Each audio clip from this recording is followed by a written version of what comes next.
This is for all the parents whose children have been evacuated, and for my boy, George.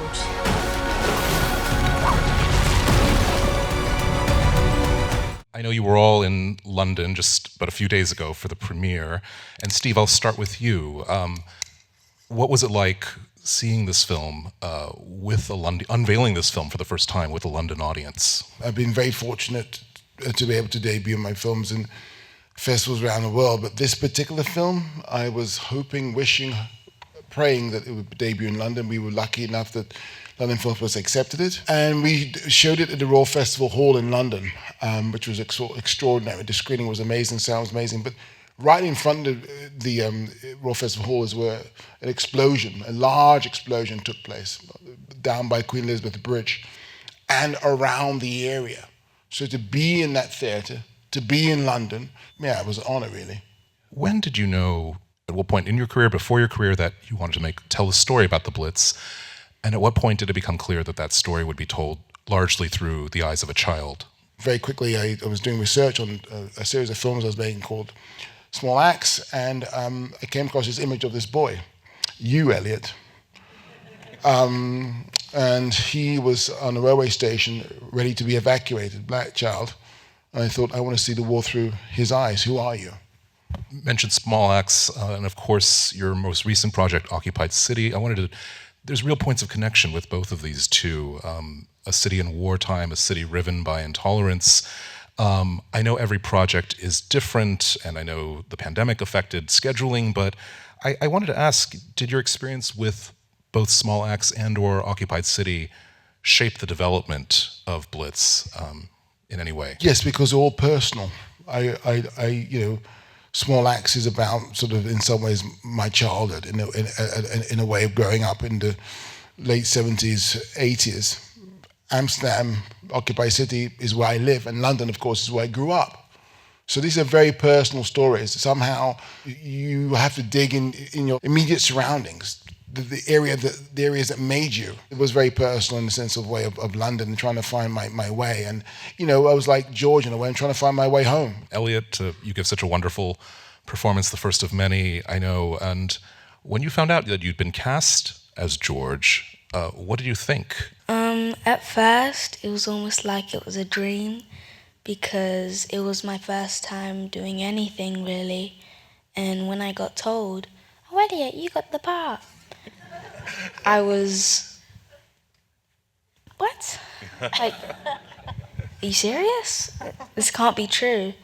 It was a really exciting day for me. I was happy for months. It was definitely a highlight. I'm just curious to know, too, how much did you know about the history of the Blitz going in, and what was it like to be plunged into this experience of living it? Almost nothing. But I think it's safe to say, because of filming, I knew a lot more than I would have known if I hadn't filmed Blitz. Because some people just listen to their teachers, read books, watch videos, but filming Blitz and the sets and how realistic they are, it was like I lived the experience and I got a much better teaching of the Blitz. Saoirse, and this question is sort of for both you and Elliot. The two of you share really only a handful of scenes in this, and yet the connection between your characters is what drives the movie, and we feel that so acutely throughout. What was it like for both of you, just playing those few scenes together, but also just developing a mother-child bond on and off the set? Do you want to go, or should I? I'll go. Okay.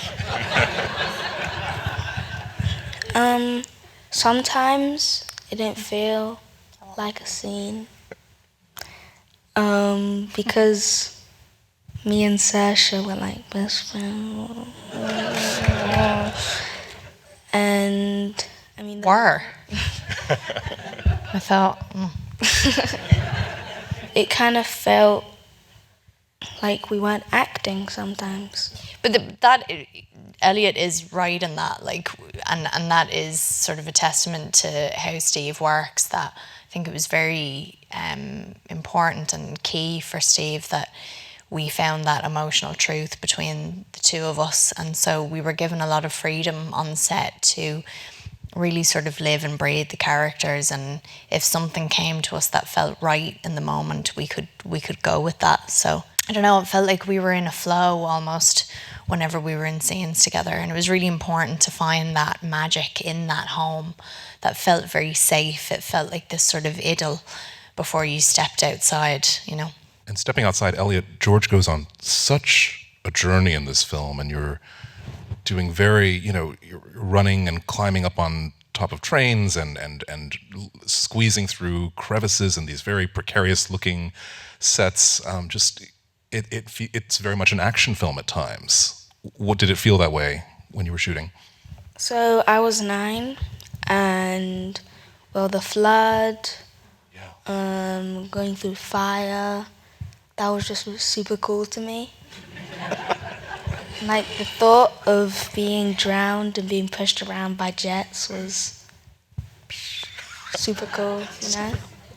I really enjoyed it. Definitely. Health and safety was very.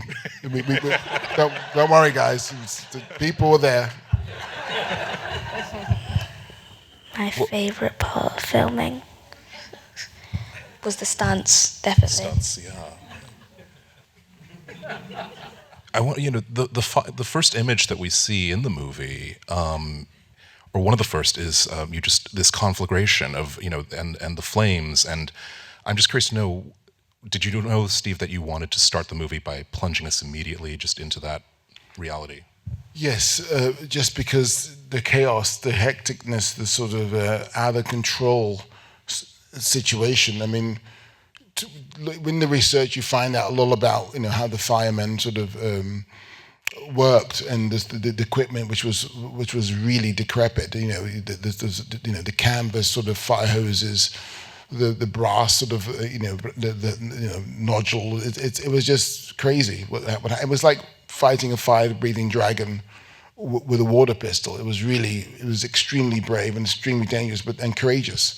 Again, it was about the image. First of the image, of course, is one is not just fighting the enemy; they're fighting themselves from the get-go. And can I just add very quickly, the thing about Saoirse and Elliott is that it was just so magical. I was very lucky, and obviously Saoirse is a genius actress. I mean, what can I say?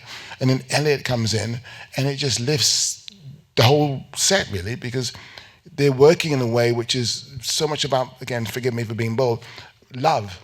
And you can feel the love between the two. You can feel the appreciation between you. You can feel the joy of being with each other and working together. So I didn't have to do much. Often it was a case of action. And one of the most important scenes in the movie is Saoirse taking her eyelash off of George. This was not scripted. I pretended I'd written something. I hadn't written anything. I said, okay, it's fine, what we could do. That happened. I said, just do that again. And that was the picture. It was them being gorgeous together. True love, Sorry to say that in front of you guys. Yikes. Yeah, that happened. The Americans love love. Okay. Don't worry. Yeah, that was in between a take, wasn't it? And I feel like you kept the camera rolling, and we were just messing about. And that's what was so nice, is that it never felt like it was contrived, but it also felt like everything that was being created between us and any of the actors was valued, Yes, and that was the foundation of the picture, because without that, we can't go crazy. We can't go epic. It's a family drama, but at the same time, it's an epic in an epic canvas. So I just wanted to put that out there. No, we feel that very much. I wanted to ask about the song that Saoirse sings very beautifully in the film, Winter Coat, and I understand it's an original song that, Steve, you co-wrote. Can you talk about the writing of that, and Saoirse about just the performing of that? The idea came from when my father died 18 years ago. I got left his winter coat, and the whole idea of putting that jacket on, putting that coat on, heavy coat on, and being sort of embraced by this, almost like a big hug. and the smell, of course, and I just thought that it could be an amazing song to write about absence and presence. And that was the initial starting point. And myself and Nicholas Britell started to work on it in Abbey Road. And then, of course, it was, Saoirse took it to another level, So that was it, but yeah. Yeah, I mean, I guess just knowing how personal this was for Steve, and that him and Nicholas put something together that felt so familiar but also felt very unique to the film and to their relationship, just made it feel very special. We didn't do a lot of rehearsals, but my main prep was learning how to sing, really. So working with a vocal coach. Didn't she kill it? Thank you. And yeah, and it was a gorgeous experience, and it was sort of my way into the character. So yeah, we loved it. Well, speaking of music too, can't talk about music without mentioning Paul Weller, who also, I believe, makes his acting debut in the film as Grandad, and his presence in the movie is really something else, and it's such a part of your character's bond as well. And despite, or perhaps even because of the fact that he doesn't say very much, but I'm wondering, Saoirse and Elliott, if you could talk about working with Paul.